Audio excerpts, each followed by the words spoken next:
inaasahan ng House Prosecution Panel na nakapaloob sa tugon ng summons ng kampo ni Vice President Sara Duterte ang sagot ng bise sa articles of impeachment at hindi magtatago sa teknikalidad.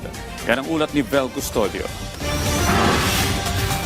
Kasunod ang pagsumite ng kampo ni Vice President Sara Duterte na sagot sa sumon sa impeachment court, umaasa ang House Prosecution Panel na lalamanin nito ang sagot ng Vice Presidente sa articles of impeachment at hindi na magtatago sa likod ng technicalities. Ang gusto po sana namin, which I believe ito rin ang inaasahan ng taong bayan, yung mismong kasagutan sa usapin ng threat, kasagutan sa usapin ng misuse of confidential fund, kasagutan dito sa usapin ng unexplained wealth and non-disclosure to SALN, at yung kasagutan din sa usapin ng bribery.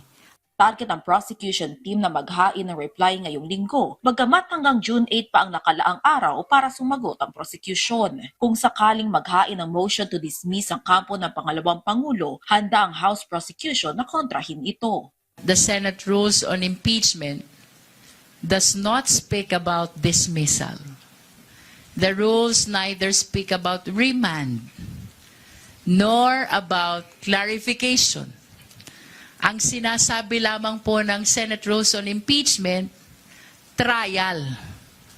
And after trial, the judgment is either conviction or acquittal.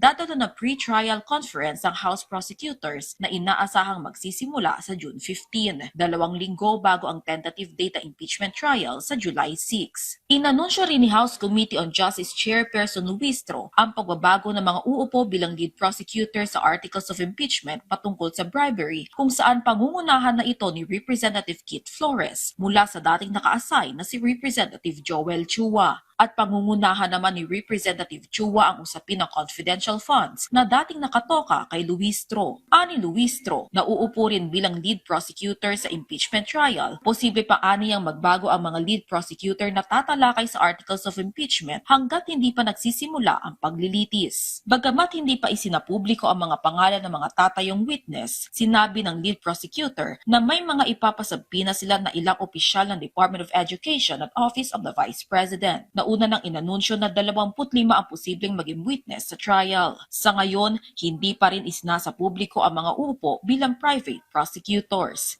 Vel Custodio para sa Pambansang TV sa Bagong Pilipinas.